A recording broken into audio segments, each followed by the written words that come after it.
Bien, buenas tardes muchachos. Estamos aquí todos reunidos, ¿verdad? Para ver si podemos hacer una videoconferencia sobre ecuación patrimonial. Eh, Vamos a ubicarnos rápidamente en la primera parte, donde hablamos de lo que es la ecuación, ¿verdad?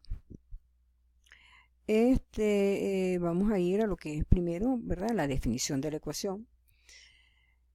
La ecuación patrimonial es el pilar de la contabilidad y se basa en un sistema de registro por partida doble, lo que es igual que a todo cargo corresponde un abono y la podemos definir, ¿verdad? Como la igualdad que existe entre los elementos que conforman, que son elementos o grupos, ¿verdad? Activo igual a pasivo más capital. Fíjense que la ecuación la tenemos acá designada por tres grupos o tres elementos, ¿verdad? De lo que son las cuentas reales. Se llama ecuación por la simbología, ¿verdad? El signo de igualdad que tenemos acá y el signo positivo que tenemos acá. Ambos lados, tanto los activos como los pasivos y el capital, deben de ser igual en cuanto a las cantidades que le vamos a colocar debajo de cada uno de ellos, ¿verdad? Eso lo vamos a hacer con ejercicios prácticos. La ecuación patrimonial tiene dos vertientes, ¿verdad? La ecuación simple y la ecuación compuesta. En esta que estamos viendo ahorita es la ecuación simple. Por lo tanto, la ecuación contable se aplica en todos momentos desde el inicio de operaciones de la empresa. De la misma forma, cuando realiza diferentes tipos de transacciones comerciales, entendiendo la transacción al hecho o condición que requiere un asiento en libro o registro contable. Fíjense, vamos a detenernos un poquito aquí. Aquí hablamos con la ecuación contable, ¿verdad? La ecuación contable la vamos a ver en dos vertientes. Activo, que son los bienes y derechos que ya habíamos dominado o tratado de dominar en la primera evaluación de las cuentas, ¿verdad? Que son los bienes y que son los derechos a favor de la empresa. Recuerden que los bienes, ¿verdad? Tenemos dos vertientes, que son los bienes en efectivo y los bienes materiales. ¿Cuáles son los bienes en efectivo? Billetes y moneda, cuentas corrientes. Los materiales, estamos hablando de que son todas las propiedades que tiene la empresa.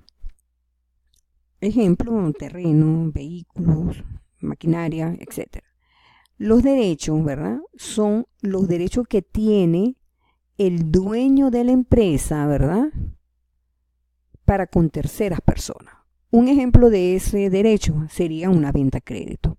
Si yo efectúo una venta a crédito, entonces esa venta a crédito me genera a mí el derecho a cobrarle a terceras personas. Es decir, en este caso, a clientes, ¿sí?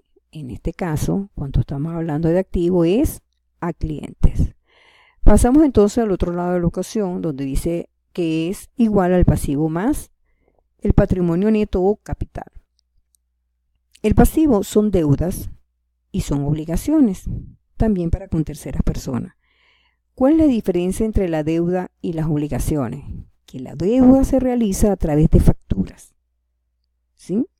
Y las obligaciones se realizan a través de letra de cambio y pagaré. ¿Por qué? Si ambos son deuda. Porque las facturas no están embarcadas en el Código de Comercio. Por consiguiente, no hay una parte obligante a que tú la canceles, ¿sí? Mientras que la letra de cambio y el pagaré tienen una fecha. Están avaladas, registradas y contempladas dentro del Código de Comercio. Si tú no cancelas una letra, te pueden expropiar cualquier bien que equivalga a ella, o te pueden demandar, o te pueden, en el peor de los casos, enjuiciar. Entonces es una gran diferencia que hay allí. Luego pasamos a lo que es el patrimonio. El patrimonio es el capital, ¿verdad? El capital, reserva y resultados, incluye la utilidad del ejercicio. ¿Por qué? Porque dentro del capital, ¿verdad?, que está aquí y reflejado dentro de esta ecuación que tenemos aquí, vemos que, ¿verdad?, aquí podemos incluir los ingresos en un signo positivo y podemos incluir también los egresos en un signo negativo. Cuando nosotros descomponemos esta ecuación simple que tenemos aquí, ¿verdad? El signo negativo de los egresos pasa a los activos en forma positiva porque es un despeje de fórmula. Y el signo positivo que tenemos de los ingresos se queda dentro de este lado de la ecuación, por consiguiente pasa a formar, es parte integrante de lo que es pasivo, ingreso y capital. Eso es lo que denominamos la ecuación ampliada, pero esa ecuación ampliada la vemos más adelante. ¿Okay? Es para que lo tengan ahí visualizado. Luego de esta parte, ¿verdad?, de la definición, vamos a pasar a los elementos de la ecuación patrimonial. Los elementos de la ecuación patrimonial, ¿verdad?, demuestra y queda más claro numéricamente. Fíjense, para tener más claro el concepto y demostrar numéricamente la relación de igualdad financiera en la ecuación de balance, es necesario conocer primeramente los componentes de dicha ecuación. Entonces, ¿los componentes cuáles son? Activo, pasivo y patrimonio. ¿Sí? Esto es lo que vimos anteriormente, que lo está reafirmando acá. El activo son los recursos, ¿verdad?, empleados por la empresa. Y el pasivo y el patrimonio son fuentes de los recursos, aportes de los deudores o créditos de terceros. Seguimos bajando y vemos el primer elemento.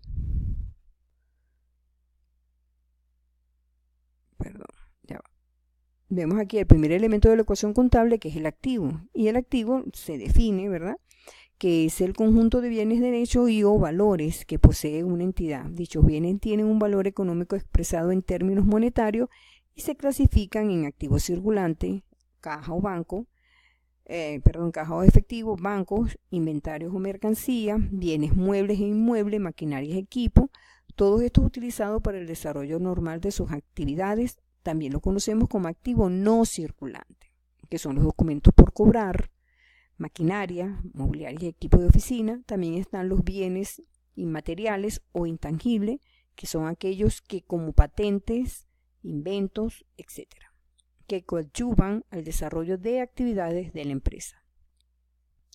Como segundo elemento, ¿verdad?, de la ecuación tenemos el pasivo. Vamos a cuadrar un poquito aquí para que se vea. Pasivo u obligaciones a terceros.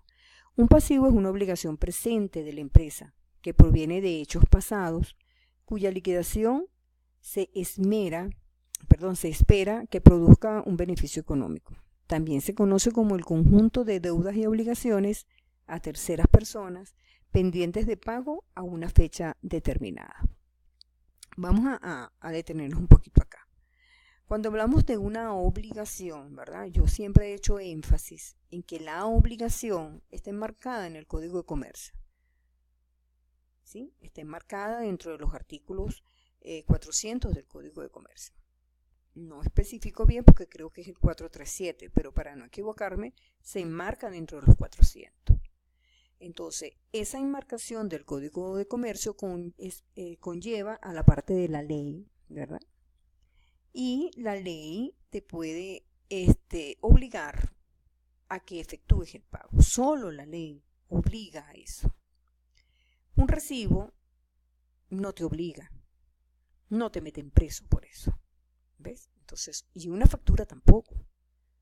Por eso es que la obligación de cancelar, cuando uno contrae una deuda muy alta, entonces lo obligan a firmar una letra de cambio, un pagaré, que estipula día, hora, ¿verdad?, y fecha en la cual se debe ser efectivo.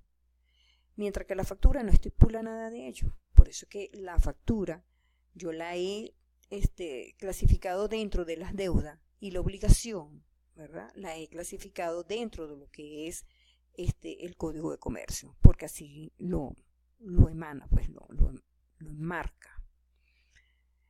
Dicho de otra manera, una empresa o obligación tiene un pasivo cuando debe algo que puede expresarse en términos monetarios, efectivo o especie. Y también en la parte, ¿cómo se llama? Esta parte se clasifica en varias. Pasa que estoy visualizando que pusieron en pasivo documentos por cobrar. Esto es un error, ¿sí? Esto no, esto lo obvian, por favor. Entonces, hablamos de pasivo, volviendo aquí al marco. Hablamos de pasivo cuando tenemos deudas con proveedores, deudas con acreedores, deudas con rentas cobradas por anticipado o alquileres, deuda con acreedores hipotecarios y documentos a pagar a largo plazo. Esto sería documentos a pagar a largo plazo y esto sería un documento a pagar pero a corto plazo. Por eso es que está clasificado aquí, ¿ve? Pasivos a corto plazo y pasivos no circulantes a largo plazo. ¿Por qué es no circulante? Porque no se cobra en un lapso de tiempo corto. Voy a dejar la grabación hasta acá, porque lo que me permite gratuito de hacerlo ya está consumido el tiempo. Entonces, esta es la primera parte. Vamos a ver cómo nos queda el ensayo y nos vemos por el chat del aula. Lo voy a subir a YouTube, voy a ver si lo puedo colgar como una videoconferencia para que ustedes la puedan visualizar. Gracias, feliz tarde.